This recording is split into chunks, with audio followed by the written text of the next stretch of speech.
Hello everyone, welcome to assessment for learning class. Students, हम unit 5 के last topic को पढ़ रहे थे, जिसमें हमने पढ़ना है आकलन के प्रचलित अभ्यासों का समीक्षात्मक विश्लेषण अर्थात critical analysis of prevalent practices of assessment. ठीक है, तो इसमें मैंने आपको 2 पॉइंट्स पे बातें आपसे कर ली हैं।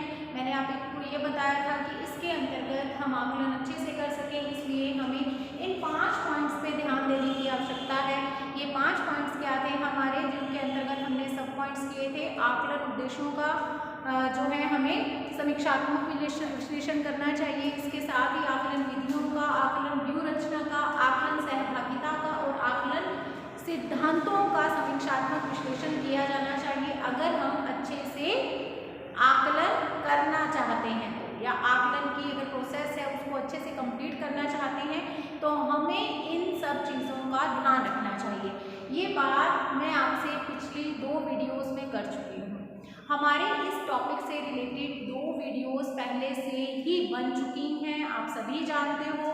और इससे रिलेटेड उसके अंतर्गत उन 2 वीडियोस में पार्ट 1 और पार्ट 2 में मैं आपसे इन 2 पॉइंट्स के बारे में बात कर चुकी हूँ। आकलन उद्देश्यों के बारे में बात कर चुकी हूँ, आकलन विधियों के बारे में बात कर चुकी हूँ। क्योंकि मैंने आपको बताया था कि इन पॉइंट्स के अंतर्गत क्या होंगे, सब पॉइंट्स होंगे। ये बात मैं आपको बता चुकी थी कि इन पॉइंट्स में सब पॉइंट्स होंगे। तो इन 2 पॉइंट्स के सब पॉइंट्स को मैं आपको पढ़ा चुकी हूँ कि आकलन उद्देश्यों के अंतर्गत किन किन चीज़ों का ध्यान रख के आकलन किया जाना चाहिए, और उसके बाद जब आकलन विधियों का समीक्षात्मक विश्लेषण किया जाए तब किन किन बातों का ध्यान रखना चाहिए। ये बात हम ऑलरेडी कर चुके हैं। आज की क्लास में हम पढ़ने वाले हैं हमारे 3rd पॉइंट को, आकलन व्यूह रचना का समीक्षात्मक विश्लेषण। इसके बारे में हम बात करेंगे। आकलन व्यूह रचना, व्यूह रचना क्या होती है? व्यूह रचना इट मींस हम ये कह सकते हैं कि एक जाल, ठीक है, आकलन का जाल। अब आकलन के जाल से हमारा मीनिंग क्या हो सकता है स्टूडेंट्स? तो आकलन के जाल से हमारा मीनिंग है कि हमने जब आकलन करना है तो वो अच्छे से पूर्ण हो, यानी उसकी जो प्रोसेस है वो अच्छे से कंप्लीट हो। इसके लिए हमने प्रयास करना है, कुछ ऐसे टिप्स को अपनाना है, कुछ ऐसे ट्रिक्स को लेना है जिससे कि हमारा जो रिजल्ट है, हमारा जो आकलन है वो पूरी तरह से वैध, विश्वसनीय और सार्थक प्रमाण लेकर के आए। ठीक है, रिजल्ट्स बहुत अच्छे आए, सार्थक आए। इसके लिए हमें कुछ बातों का ध्यान रखना चाहिए, या जो आकलन करता है उसे इन चीज़ों पर ध्यान देना चाहिए। वो बातें क्या क्या है उस पे आज हम बात करने वाले हैं। हम अपने 3rd टॉपिक के सब पॉइंट्स को पढ़ेंगे, 3rd पॉइंट के सब पॉइंट्स को पढ़ेंगे, आकलन व्यूह रचना का समीक्षात्मक विश्लेषण। चलिए अब इसके सब पॉइंट्स को हम शुरू करते हैं। तो सबसे पहला यहाँ पे 3rd के हम सब पॉइंट्स को पढ़ रहे हैं, जिसमें है आकलन से पूर्व, आकलन से पूर्व आकलन की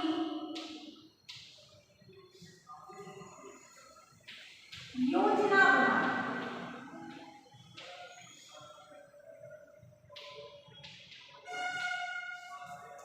आकलन से पूर्व आकलन की योजना बनाना, इससे आप क्या समझ में आ रहा है आपको कि मैं क्या कहना चाहती हूँ? इसमें मैं आपको ये कहना चाहती हूँ कि जो आकलन करता है वो आकलन करने से पहले क्या करे, उसकी योजना का निर्माण करे। ठीक है, योजना बनाए, प्लानिंग बनाए। देखिए, हम कोई भी काम करते हैं, अगर हम प्लान से चलते हैं, अगर हम सिस्टम से चलते हैं, तो आपको भी पता है जो रिजल्ट्स आते हैं वो बहुत ही सार्थक आते हैं, अच्छे आते हैं। इसके अलावा अगर हम नहीं ध्यान देते हैं अपने प्लान पे या योजना नहीं बनाते हैं और वही के बाद हो गई है, तो जैसे अंधेरे में तीर मारने जैसा काम हो गया। तो अंधेरे में तीर मारने का मतलब क्या है कि हमें पहले से ही पता होता है कि पता नहीं तीर सही निशाने पे लगेगा या नहीं लगेगा। वो रहता है ना, एक कंक्लूजन सा नहीं निकाल सकते कि हमारा जो रिजल्ट है वो सार्थक ही आएगा। इसी तरह से हमें क्या करना चाहिए, या आकलनकर्ता को क्या करना चाहिए, हमेशा आकलन करने से पहले योजना बना लेनी चाहिए, प्लान कर लेना चाहिए। प्लानिंग जो है उस पर फिर वो काम करेगा ना, तो जो रिजल्ट्स हैं वो सार्थक ही आएंगे, अच्छे ही आएंगे, वैध ही आएंगे, विश्वसनीय ही आएंगे। इसलिए जरूरी है कि वो क्या करे, आकलन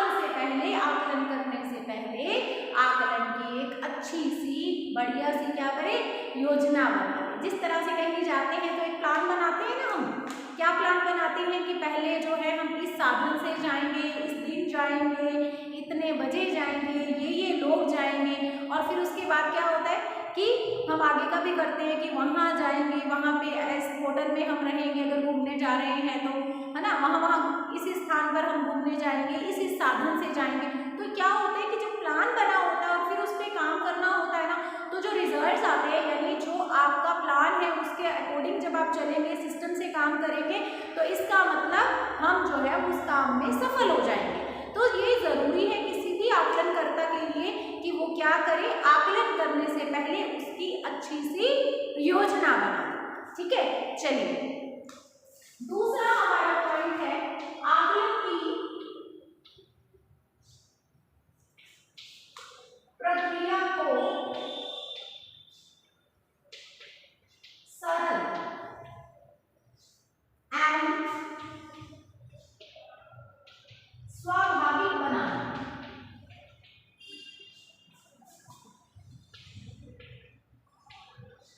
आकलन की प्रक्रिया को सरल एवं स्वाभाविक बनाना। अब इसमें क्या कहना चाह रहे हैं ये, इसमें हम बात कर रहे हैं कि जो आकलन की प्रक्रिया है ना, उसको एकदम सरल होना चाहिए, उसका स्वाभाविक होना, सरल होना जरूरी है। ठीक है, यहाँ पे ये पॉइंट शायद आपको थोड़े से लाइट दिखाई दे रहे होंगे स्टूडेंट्स। रीजन ये है कि आपको पता है आज बाहर का वेदर ठीक नहीं है, मौसम ठीक नहीं है, इसकी वजह से ये आपको थोड़े से मॉइस्चर के कारण थोड़े धुंधले दिखाई दे रहे होंगे। लेकिन ये 5 पॉइंट वही है जो मैं आपको पिछली कक्षाओं में करवाती रही हूँ। आकलन उद्देश्य, फिर आकलन विधियां, फिर आकलन व्यूहरचना, आकलन सहभागिता और आकलन सिद्धांत। ठीक है, पीछे की 2 वीडियोस के अंदर जो मैं 5 मेन पॉइंट्स पढ़ा रही थी, उसी के लिए मैं सब पॉइंट्स पढ़ा रही हूँ आपको। तो आज मैं 3rd पॉइंट पढ़ा रही हूँ, इससे पहले मैंने 2 पॉइंट पढ़ाए हैं। आपने जो पिछली 2 वीडियोस के अंदर जो 5 पॉइंट्स ब्लैक बोर्ड पे देखे वो यही 5 पॉइंट्स है, सेम है। ठीक है, तो यहाँ पे देखिए दूसरा हमारा बिंदु है कि आकलन की प्रक्रिया को सरल और स्वाभाविक होना चाहिए। यानी आकलन की प्रक्रिया बिल्कुल एकदम सरल होनी चाहिए, जटिल नहीं होनी चाहिए, कठिन नहीं होनी चाहिए। यानी उसके अंदर जो है ना, मतलब एक ये होता है ना, एकदम सरल तरीके से कोई चीज सरलता से आगे बढ़ रही है, तो इससे क्या होता है, जो रिजल्ट्स आते हैं ना वो अच्छे आते हैं। अब आकलनकर्ता अगर खुद ही उलझा हुआ है, उसने कोई बड़ा डिसाइड कर लिया कि मैं ये मेथड से असेसमेंट करूंगा, मैं ये उपकरणों का प्रयोग करूंगा, मैं इस तरह से तकनीकी तरीके से टेक्निकली जो है सभी चीज़ों के रिजल्ट निकालूंगा, और फिर उसके बाद वो ये सब कुछ नहीं कर पाएगा तो रिजल्ट भी सही नहीं आएंगे। इसलिए ये जरूरी है कि एक तो जैसे हमें पूर्व योजना बनानी है ना, तो वो हमारे लिए बेनिफिशियल रहेगी। इसी तरह से जो हम आकलन करने जा रहे हैं उसकी जो प्रोसेस है, हमें प्रयास करना चाहिए कि वो बिल्कुल भी टिपिकल नहीं हो, बिल्कुल सरल हो, एकदम स्वाभाविक हो। बच्चे को खुद को ऐसा ना लगे कि भी मतलब मुझे कहीं पे मैं आकलन क्या किया जा रहा है, मेरी असेसमेंट क्या की जा रही है, मैं तो फंस गया। नहीं, ऐसा नहीं है। एकदम आप स्वाभाविक तरीके से आकलन की प्रक्रिया को संपूर्ण करें। ठीक है, तो आकलन की प्रक्रिया का सरल और स्वाभाविक होना भी बहुत ही अच्छी बात है। इससे जो रिजल्ट आएंगे वो सार्थक आएंगे, विश्वसनीय आएंगे, अच्छे आएंगे, वैध आएंगे। ठीक है, चलिए इसके बाद जो हमारा अगला सब पॉइंट है वो है आकलन हेतु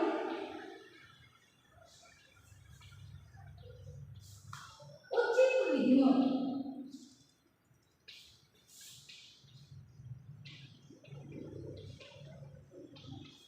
का चुनाव।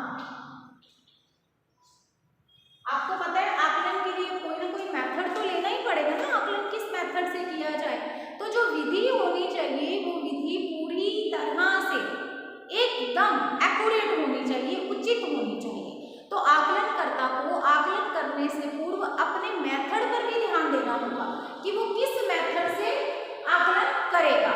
तो एक अच्छा सा मेथड उसको जो है सिलेक्ट कर लेना चाहिए और उसी मेथड से फिर असेसमेंट करनी चाहिए। अब ये मेथड कौन से हो सकते हैं, आपको पता है कि प्रत्येक विषय के शिक्षण में जिस तरह से अनेक विधियों का चयन किया जाता है, तो वो विधियां होती हैं शिक्षण कराने की विधियां, तो मूल्यांकन की भी विधियां होती हैं।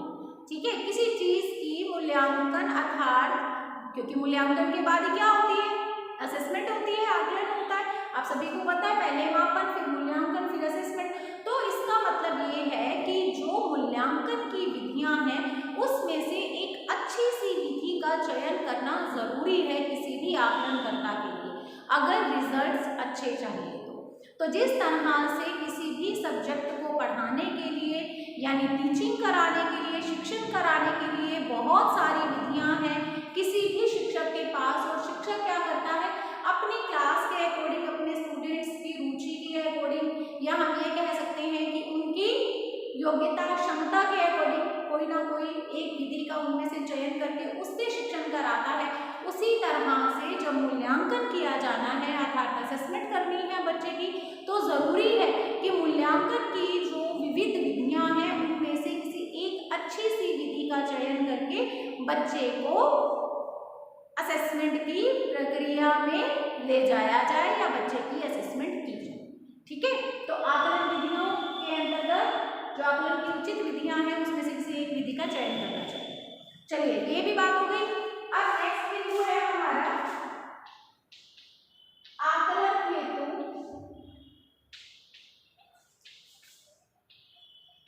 उचित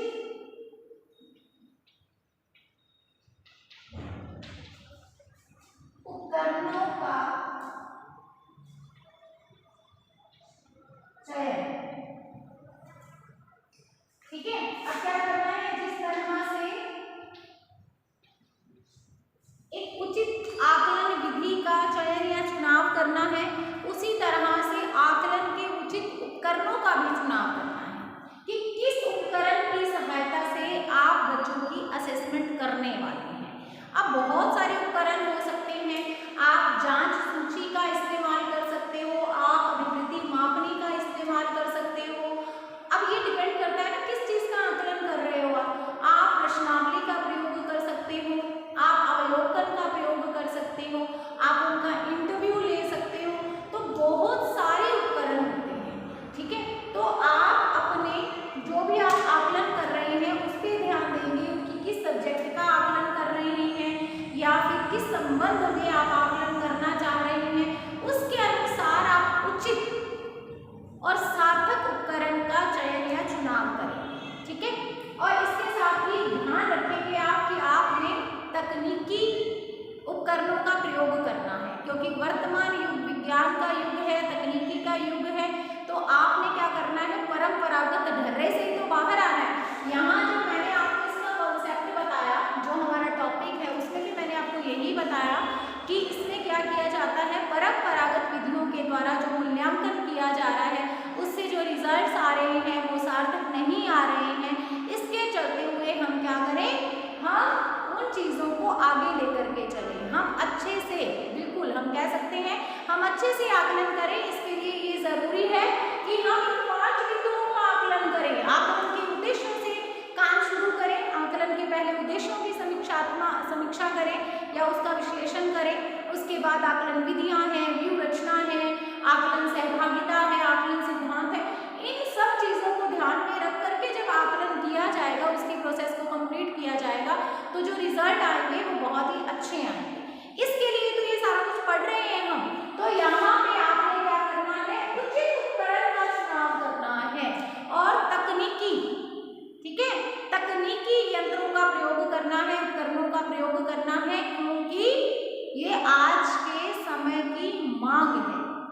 ठीक है, जिससे कि तकनीकी उपकरणों के प्रयोग से जो रिजल्ट्स आएंगे वो बहुत ही अच्छे आएंगे। ठीक है, तो इस चीज का भी ध्यान रखना है। तो ये 4 पॉइंट हो गए। चलिए नेक्स्ट पॉइंट की बात करते हैं। तो हमें परीक्षा हेतु विभिन्न पॉइंट्स चाहिए, तो जैसे मैंने कहा ना तकनीकी यंत्रों का प्रयोग करना चाहिए, तो ये भी हमारा एक पॉइंट है और अब मैं इधर लिख रही हूँ 5th पॉइंट। तो यहाँ हमने क्या करना है, जब आकलनकर्ता ने आकलन करना है तो सूचना प्रौद्योगिकी का प्रयोग करना है, तकनीकी यंत्रों एवं सूचना प्रौद्योगिकी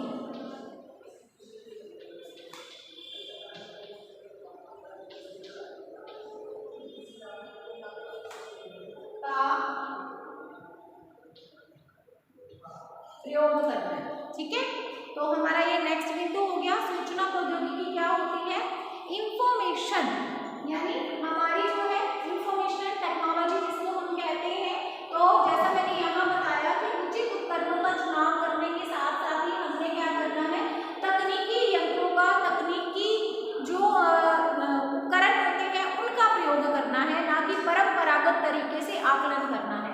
ठीक है, तो सूचना प्रौद्योगिकी और तकनीकी का हमने प्रयोग करते हुए आकलन करना है। उसके बाद हमारा जो नेक्स्ट बिंदु है वो है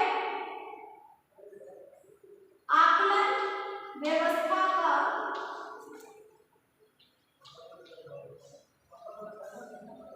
संगठनात्मक स्वरूप।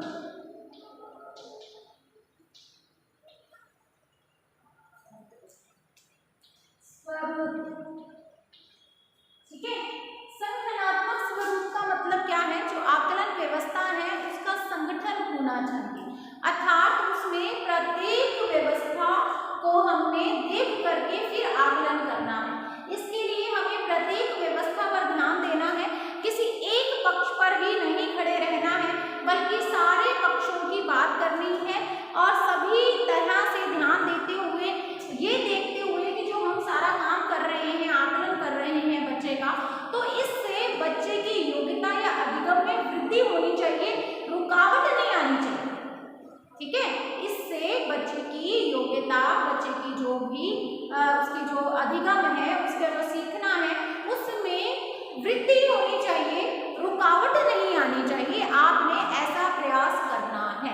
तो इसके लिए क्या जरूरी है कि हम प्रत्येक पहलू पर ध्यान दें, हम आकलन के प्रत्येक पहलू पर ध्यान दें, किसी एक पहलू पर खड़े ना रहें, बल्कि पूरे के पूरे संगठनात्मक स्वरूप की व्यवस्था करें। तो ये जरूरी है कि हम आकलन करने से पहले जब यहाँ पे योजना बनाएंगे फर्स्ट पॉइंट के अंदर, तो वहां पे ही हम प्रत्येक स्टेप के बारे में सोच लें। ये जरूरी है, प्रत्येक स्टेप पर, प्रत्येक चीज के बारे में, प्रत्येक क्रिया के बारे में, प्रत्येक कार्य के बारे में अच्छे से सोच समझ करके डिसाइड कर लें कि हम कब क्या करेंगे। ठीक है, और यहाँ पे संगठन किसको बोलते हैं? संगठन का मतलब है इकट्ठा होना। ठीक है, संगठन का मतलब क्या होता है? इकट्ठा होना।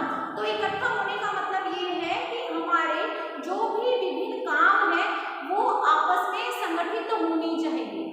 ऐसे नहीं है कि एक दूसरे के अगेंस्ट चल रहे हैं, नहीं।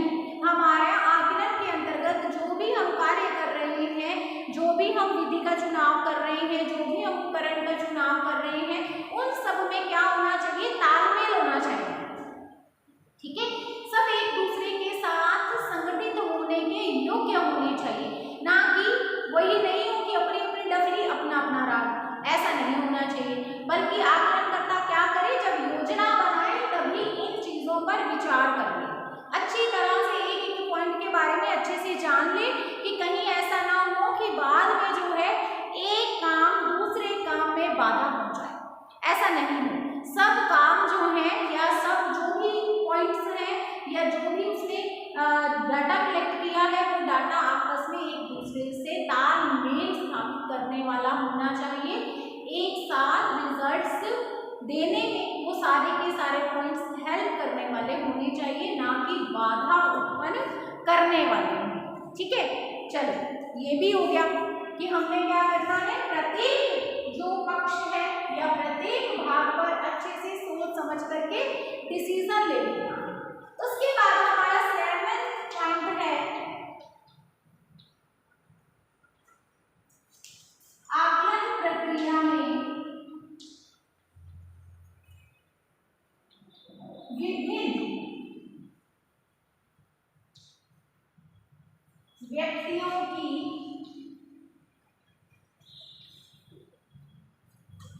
सहभागिता।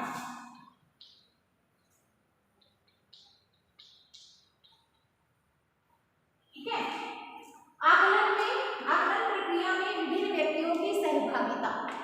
सहभागिता क्या होती है स्टूडेंट्स? सहभागिता यहाँ पे भी ये 4th पॉइंट में लिखा हुआ है, आकलन सहभागिता का समीक्षात्मक विश्लेषण। नेक्स्ट क्लास के अंदर यही हमारा मेन पॉइंट रहेगा, आकलन सहभागिता बाद। और यहाँ पे भी सहभागिता मैंने लिख दिया है, तो यहाँ पे इसका मतलब क्या है? तो स्टूडेंट्स मैं आपको बता दूं, सहभागिता का मतलब है सहयोग लेना, अर्थात एक शिक्षक को अपने विद्यार्थी का सहयोग लेना चाहिए शिक्षण के दौरान भी, कहा जाता है ना ये। इसके लिए हम क्या करते हैं, जैसे प्रश्न कौशल माइक्रो टीचिंग में आपने सीखा था ना, प्रश्न कौशल क्वेश्चनिंग स्किल हम आपको सिखाते हैं प्रस्तावना के बाद क्वेश्चन किस तरह से करते हैं बच्चे से। अच्छा, फिर हम तब आपको ये बताते हैं कि क्वेश्चन करने क्यों है ना, क्वेश्चन करने क्यों है, क्या जरूरत है क्वेश्चन करने की। तो क्वेश्चन करने के कई रीजन है। एक तो ये है कि जब हम क्वेश्चन पूछते हैं तो इसका मतलब ये है हमने जो पढ़ाया है तो बच्चे को उस प्रश्न का उत्तर आता ही होगा। दूसरा कारण हम क्या बताते हैं, दूसरा हम आपको ये बताते हैं कि अगर आप क्लास में प्रश्न नहीं पूछोगे तो आपके बच्चे, आपके स्टूडेंट में ये बात नहीं होगी कि इसके बाद पढ़ाने के बाद या पढ़ाने के दौरान मुझसे भी कोई प्रश्न पूछा जा सकता है, तो वो क्लास में ध्यान ही नहीं देगा। ठीक है, वो क्लास में ध्यान ही नहीं देगा, वो अपना ध्यान, उसका ध्यान इधर उधर भटकेगा। जब उसको ये लगता है कि क्लास में शिक्षण के दौरान मेरा शिक्षक मुझसे कोई प्रश्न पूछ सकता है जिसका मुझे उत्तर आना चाहिए, नहीं तो मुझे डांट पड़ेगी, तो इससे उसको क्या होता है, क्लास में अटेंशन देनी पड़ती है, उसको अपना ध्यान क्लास में लाना पड़ता है, ये उसमें थोड़ा सा प्रेशर हो जाता है। और ये प्रेशर जो होता है वो पॉजिटिव ही होता है, कोई डर नहीं होता, बल्कि वो पॉजिटिव ही होता है। उसको ये लगता है कि नहीं तो मैं अगर आंसर नहीं दे पाऊंगा तो मेरे जो पूरी क्लास है वो मेरे बारे में क्या सोचेगी। बच्चे के मन में अपने आप आ जाता है, हम नहीं डालते हैं, वो अपने आप आ जाता है। ठीक है, तो यहाँ पे सहभागिता का मतलब आप क्वेश्चन पूछ करके बच्चे से उसकी सहभागिता ही तो ले रहे हैं। ठीक है, एक तो ये हो गया कि आपने उसकी क्लास में अटेंशन बनाए रखनी है, इसलिए मुझसे प्रश्न पूछते हैं, उसे अपना सहभागी बनाते हैं। दूसरी चीज, जैसे विकासात्मक प्रश्न बनाते हो पाठ योजना में, तो वो क्या करते हैं, आप बच्चे से प्रश्न पूछते हो, उसकी सहभागिता लेते हो, सहयोग लेते हो, इससे वो जो प्रश्न होते हैं वही आपके टॉपिक को आगे लेकर के जाते हैं। विकासात्मक प्रश्न आप 3 से 4 जो बनाते हो, जब तीसरे चौथे का कोई आंसर नहीं आता या सेटिस्फैक्टरी आंसर नहीं आता, तब आप क्या करते हो, तभी तो आप अपना कथन बोलते हो, तभी तो छात्राध्यापक कथन या छात्राध्यापिका कथन आता है वहां से। तो ये सारी चीजें किसको दिखाती हैं, ये सारी चीजें इसी चीज को तो दिखाती हैं कि सहभागिता जरूरी है, सहयोग जरूरी है। आपके क्वेश्चन का आंसर जब आ जाता है तो आप क्या करते हो, आप आगे बढ़ते हो, अपना कथन बोलते हो, तो इससे क्या है, आपकी जो पाठ योजना है वो आगे बढ़ती है। तो बहुत सारी चीजें, बहुत सारे फायदे हैं बच्चों की सहभागिता लेने की। तो यहाँ पे क्या बात है, यहाँ पे है आकलनकर्ता की बात। आकलनकर्ता को केवल खुद को ही सर्वोपरि नहीं बनाए रखना, बल्कि दूसरों को भी मौका देना है आगे आने का। तो आकलन हेतु उसे क्या करना है, विभिन्न व्यक्तियों की सहभागिता लेनी है, चाहे वो बच्चा है या फिर कोई भी और व्यक्ति भी हो सकते हैं, दूसरे टीचर्स भी हो सकते हैं, सब्जेक्ट टीचर्स, तो सबकी सहभागिता लेते हुए फिर अपने आकलन की प्रोसेस को कंप्लीट करना। ठीक है, तो इस तरह से आकलन व्यूह रचना के समीक्षात्मक विश्लेषण में उसे इन बातों का ध्यान रखना है। आकलन से पहले आकलन की योजना बना लेनी है, आकलन प्रक्रिया को सरल और स्वाभाविक बना करके चलना है, आकलन के लिए किसी उचित जो है विधि का चयन या चुनाव करना है, आकलन के लिए किसी उचित उपकरण का चयन या चुनाव करना है, तकनीकी यंत्रों का, सूचना प्रौद्योगिकी का प्रयोग करके चलना है, आकलन व्यवस्था के संगठनात्मक स्वरूप की व्यवस्था करनी है, और इसके साथ ही उसे क्या करना है, आकलन प्रक्रिया में विभिन्न व्यक्तियों की सहभागिता भी लेनी है, केवल खुद को ही सर्वोपरि नहीं बनाना। तो स्टूडेंट्स, ये 3rd पॉइंट के सब पॉइंट्स कंप्लीट हो गए। ठीक है, अब ये पार्ट 3rd है। पार्ट इससे पहले इस टॉपिक के से रिलेटेड 2 पार्ट आ चुके हैं, पार्ट 3rd ये है इसका, और अभी 2 पॉइंट्स नीचे वाले 4th और 5th रह गए हैं, आकलन सहभागिता का समीक्षात्मक विश्लेषण और आकलन सिद्धांतों का समीक्षात्मक विश्लेषण। इन 2 पॉइंट्स पर हम बात करेंगे हमारी नेक्स्ट क्लास में। ठीक है, कोशिश रहेगी कि एक पार्ट और बने और जिसमें कि ये दोनों पॉइंट्स मैं आपको पढ़ा दूँ, इन दोनों की सब पॉइंट्स पढ़ा दूँ, और नहीं तो हो सकता है मैटर पे डिपेंड करता है, या फिर पढ़ाते हुए पता नहीं चलता है कौन सी जो बात है उसको काफ़ी सारे एग्जाम्पल से समझाना पड़ता है, या फिर हो सकता है कि 2 पार्ट हो। ठीक है, तो अब हम मिलेंगे नेक्स्ट क्लास में। All the best for your better future.